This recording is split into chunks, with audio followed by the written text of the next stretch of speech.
د پاکستانی پوځي رژیم د تیریو پر وړاندې د میدان وردګو ولسونو د ملاتړ په دوام دا ځل د چک ولسوالۍ ولسونه د افغان ځواکونو په ملاتړ او د یاد رژیم پر وړاندې د جهاد لپاره په تیارسۍ راوتلي. دوی د خپلو غازیانو کلک ملاتړ کوي او جهادي کرښو ته د وردانګلو لپاره یوازې د امیر المؤمنین حفظه الله تعالی امر ته په تمه دي. کرغیړنه څیره د پاکستان چې په موږ د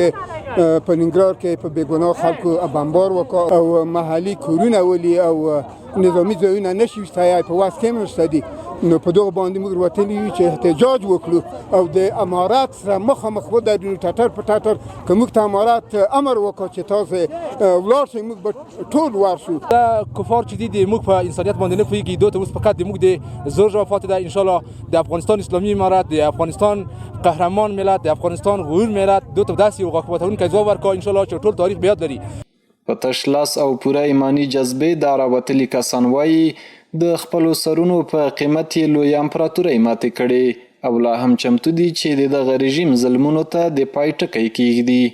دا کړۍ خیانتکاره کړۍ ته دونه غټې کړۍ موږ په ګونډو کړي دي. د دغه مجاهدینو تر شام موږ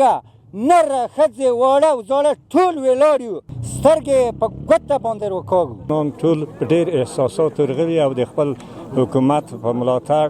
دلته حکومت راغلي او اجازه غواړي چې ولاړ شي عملا د جهاد سنګرونو ته او هلته مبارزه وکړي د خپلو مسلمانانو ورونو سره. دغه کفارو د دغه مرتدینو د دغه کرایي فوج د دغه ظلم موږ نشو زغملی ستي، نو دا اوس د دوی دپاره غونډ شوي دلته ولسوالۍ ته تلو د ولسوال پورې د کمانډان صاحب پورې د ټولو ته د خلکو غوښتنه دا وه چې امارات ته ورته وایي چې دغه ټول خلک د ټول ولس ولاړ دی، که لرګی وي که سوټی وي که مثال د خبرې ټوپک وي که بیلچه وي که هر شی وي، موږ ورته د مرتد پوځ سره جنګېږو. ورته مهال د یادې ولسوالۍ مسؤلین وایي ولسونه ورڅخه غواړي چې د جګړې لومړۍ کرښې ته ورته د تګ زمینه برابره کړي او پوره چمتووالی لري چې د یاد رژیم د وحشت لاسونه وتړي. دا ولسونه داسې غواړي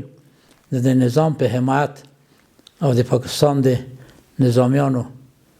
دغو په ضد باندې غواړي چې خپل جهاد اعلان کړو او د اسلامي نظام د افغانستان اسلامي امارت اسلامي نظام په څنګ کې او دوی درېدلي دي او درېږي حمایت وکړو د پاکستان په مقابل کې غواړي د جهاد مسلحانه جهاد وکړو. د دې ولسوالۍ اوسیدونکي وایي له جګړو قربانیو او کډوالیو سره بلد خلک دي او هیڅکله به د یرغلګرو پر وړاندې د ستړیا احساس ونه کړي.